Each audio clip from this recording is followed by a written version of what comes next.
All right. So,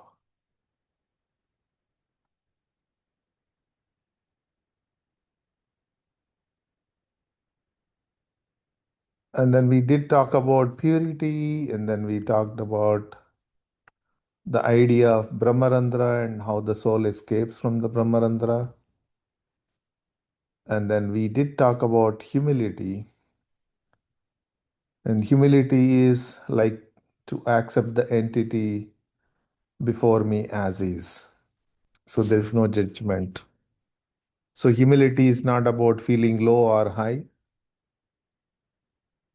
So humility is about a total acceptance of the self and the other self.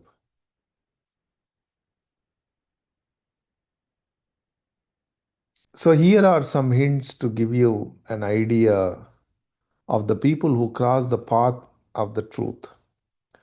People who are at this level no longer love. Their love is not a verb anymore. They become love. They're no longer humble. Humility is their real nature. Their hearts are filled with childlike innocence. See, all these concepts, it is not, see, I mean, you have to look at these concepts in two ways. One is everything, all this, whether the lower tendencies or the lower qualities as we understand, and the higher qualities are always there. Love as an emotion is a verb, but love as a being is noun. So that's why, we are going from thinking to feeling and feeling to becoming. All these qualities are there already. We are not bringing any new qualities into us. Everything is needed is already bestowed upon us. Everything is needed is bestowed upon us. Because of our lack of understanding, lack of knowledge, a lack of, the like Daji has been talking about alertness, we somehow are missing this higher qualities. It's like this, a donkey tied to a pole. In order to free itself, it keeps on rotating, and as the more it rotates around the pole, it gets tightened, and at the end of the day, it gets so tightened it cannot even move. And that's how we are doing it ourselves. We are strangling ourselves. If the donkey doesn't move, the owner will observe for a week and he'll even remove the rope. So, same thing here, if we stay still, the nature basically unleashes. We become free. That unleashing process is what is, liberation, what we call the freedom. So that's why when to become free, we don't have to do anything. Just allow ourselves to be still, stay connected, and all the higher qualities will start appearing. The more we struggle, the more emotionally we are challenge ourselves, the lower qualities take over. All of them are already there. Nothing is missing. Even an most enlightened person can subject to any lower quality at any point of time. But the difference between an enlightened person and a regular person is the spectrum of consciousness available for them. That's the only difference. So just because if someone has become a highly enlightened person does not mean they don't get angry, does not mean they get emotional, does not mean they get sad. or they don't get sad. All those things will be there. Just like any ordinary person, there is no difference. The only difference is the spectrum of consciousness available for them, and that's the difference. Okay? So, such people are like candles that gently illuminate everything around them and are consumed in the process. So, to you, their actions may seem like sacrifice, but to them, it is just how they are. Such people have achieved what they need to achieve in their lives. The inner transformation is complete. Love is their only discipline. Like the sun shines for one and all, like the flower that releases fragrance for the breeze to carry, such individuals embody love. See, I mean, we give all these similes, right? The flowers release their fragrance without any selfish idea and things like that. We can try to compare. But see the underlying message. The fragrance is the nature of the flower. Similarly, this enlightened state is nature of our being, but we are not allowing it to blossom. So consciously, willingly, we are not allowing because our attention, our importance, things in life are somewhere else. So yesterday, someone asked me, if I do a lot of good deeds in this life, will I get a rich life in my, after in my next life? Will I have a rich life in my next life? I said, if the dog obeys its owner, does everything right, what life it should expect in the next life? What is richness really means to a dog? If it is with a poor guy or a rich guy, all that it cares is if the owner loves it or not, if it gets food or not. Very basic necessities. So the richness is our idea. See, we never ask if I have an enlightened life next life, if I practice, if I do things right this life.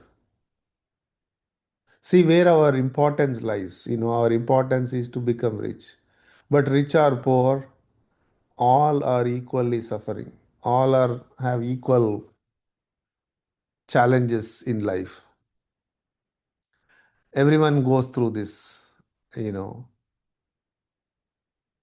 the challenges, suffering, happiness, sadness, it doesn't matter. It's not like only rich are living life. Everyone is living life. All beings are going through their own. But when I bring this real nature out, when my real nature comes out, then I can cherish life. Cherishing life has nothing to do with the richness, nothing to do with our intelligence, nothing to do with our anything.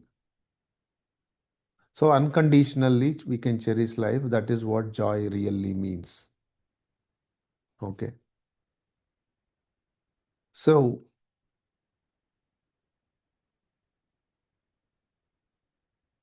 in the company of such people, we forget our worries and are lifted into a state of bliss. So that the path of truth is wide open for such a heart, and the Guru joyfully carries such a beautiful flower into the celestial golden fields. So now we're all coming to the end of point 12. So here some self-reflection questions. Can you relate to the experience of settledness and surrender? How might you describe a situation in your spiritual journal? What is really, this surrender is another word which is highly misunderstood. See, we are always trying to translate it into our understanding, and we think that our understanding is right. So surrender generally thought as to give up, but it is actually exactly the opposite. Surrender is to stand by yourself. It's not giving up. Surrender is to recognize the difference between the lower tendencies versus higher tendencies or higher characteristics, and orient towards higher characteristics, recognizing them that they are already there. See, in spirituality, we are not bringing anything new. We are not discovering anything new. We are bringing all those noble qualities into our existence, which we have suppressed willfully. So when I surrender to the higher, all that happens is all my higher qualities will come into the play. Then it is, then I don't have to say I have whether I have faith or no faith. It's like that example. One guy says, I'll bring the rain in a drought place, right? So he says, everyone, give me some, money from the entire village. He collects some money, and then he says, come to the grounds, I'll bring rain. Only one kid brings the umbrella. So rest of them are believing in the guy who is going to bring the rain, but only one is showing the faith. So in faith, there are no questions, there are no doubts. So such faith is surrender, knowing that the higher is always with us, always working with us. And it is, and even, if you ask me, the higher has already surrendered to us. It is molding our life according to uh, how our conscious is manifesting. So the higher is always a cooperative force. Because it is a cooperative force, it can never, push its agenda on you. It will allow you to push your agenda on him. Do I make sense, or should anyone has any comment or question on this?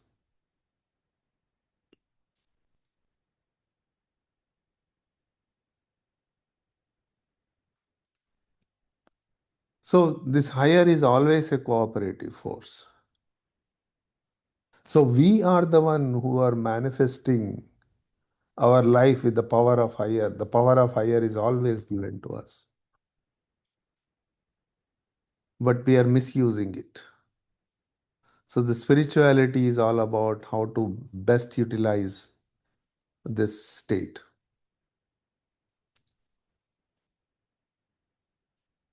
You see?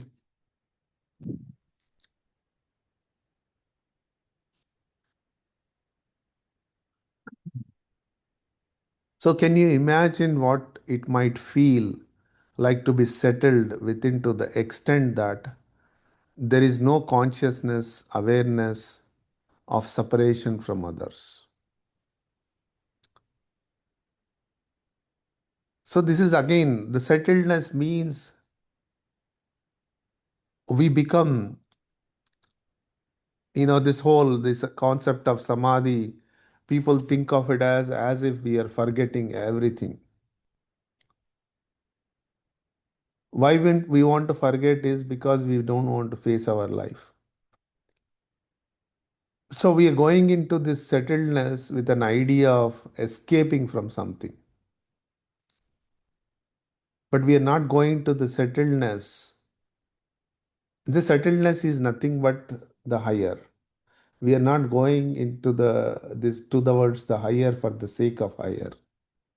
We are going towards the higher to sake of escaping. Typically, that's the tendency, that's the attitude. But when I go to the for the sake of the higher, we don't lose our awareness.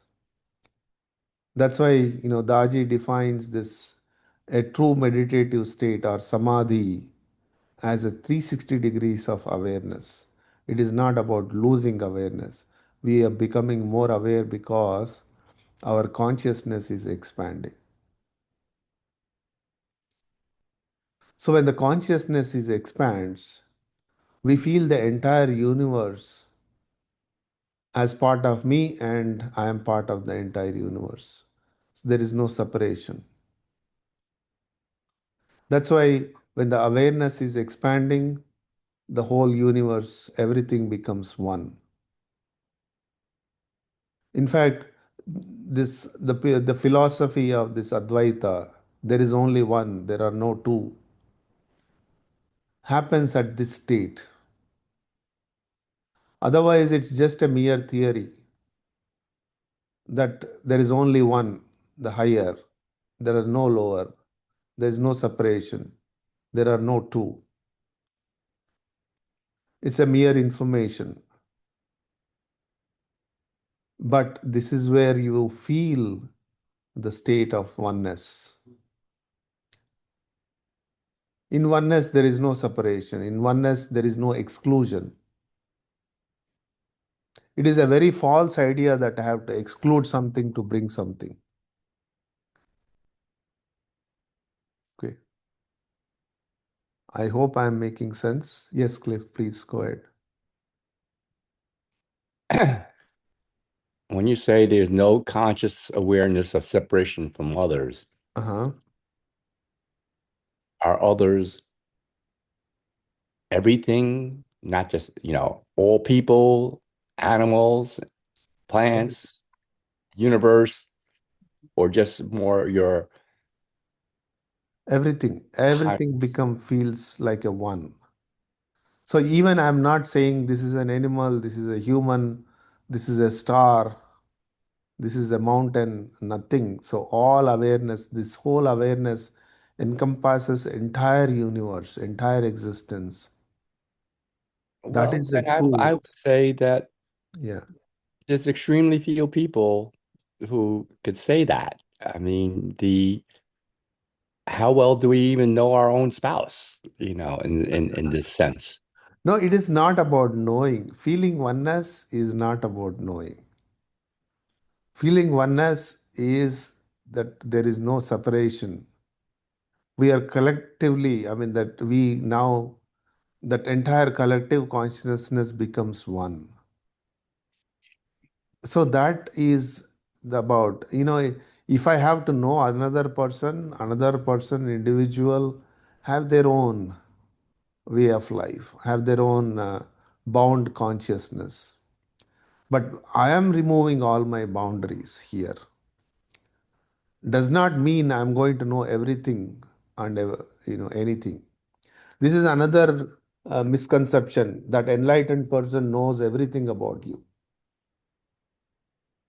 But I'm telling you very emphatically, they don't know anything about you or anything. Only thing they know is that entire awareness is all, all consciousness is one. They are dwelled, absorbed into that higher consciousness, and that's about it. So they don't have to know everything and anything. What will I do if I think of my wife and if I know what her thoughts are and then I realize she's scolding me? So, what will I do about it? There's no value add for me to know other people, really speaking. So this oneness I feel, then everything, then I become love. There is no, it is getting over my boundaries. Does not mean I am indulging into others' boundaries. Okay. Brother, can I ask a question? Yes. Um, you have a person like this, somebody's achieved this, but how are they functioning in their everyday life? I mean, like you're in, how can you possibly get to this point and still be, dealing with work? I deal with a lot of people yelling at me. Yeah. I deal with a No. lot of doctors, a lot of patients, and how does something change, or do you need to give up your job? Or I mean, how do you work your way up to this point and still function and be dealing with this world? Okay. I Yeah. So I got your question, and in fact, I anticipated this question, and my whole talk was to answer your question. Oh, okay, Okay. good. So that's why I started. There is no difference between an ordinary person and an enlightened person. I said that. And the second point I said, it is only the spectrum of consciousness. Does not mean I am always on a high note, right? So and as an enlightened person, that person can feel sad about the situations, just like how we are emotionally, how we are all going through, they will also go through. The challenges we are facing in life, they will also face exactly the same way. The only thing is the spectrum of consciousness available for them, from the lower to the highest, is the difference. Suppose if my lower is taking over completely, they have a way to switch to the higher. But we don't have a way to switch to the higher because that higher spectrum is not available for us. So that's why, I mean, just like anyone functions, the enlightened man also functions in this world. They'll go through the same challenges, they'll also go through the same insults, they'll also get yelled by people. There's no difference. Buddha was stoned, Jesus was crucified. There itself, we have the examples of an enlightened, highly enlightened, which the world has not seen more than that, but yet he is crucified. Why do you think? But I take it that their reaction is is considerably different than Yes, and what did he say on the cross? they they do not know, They know they don't not know what what they they're do. doing. Yeah, Yes. forgive. Lord, forgive. So, see, I mean, the difference. Okay. I can be on the cross, but, yelling at everything, cursing everything. Yeah. And resentful. Right. Okay. And I'll be Okay. saying how unfair this world is. Okay. It kind of Thank you. it kind of reminds me of this old show called 30 something, Uh-huh. where Michael's boss says, was a monk before he discovers enlightenment, chops wood and totes water. What does he do after enlightenment? He chops wood and totes water. Yes. Yes. That's exactly how it is. But the way we receive life is totally different. So there is no suffering. Here we are suffering because that expanded consciousness is not available. So that's the only difference. So the wood chopper even enjoys every stroke he takes. If that guy is an enlightened person, otherwise every strike he takes, what kind of a life I am living. He's cursing his life. That's the difference. So thank you all for joining today. Then we'll get into meditation.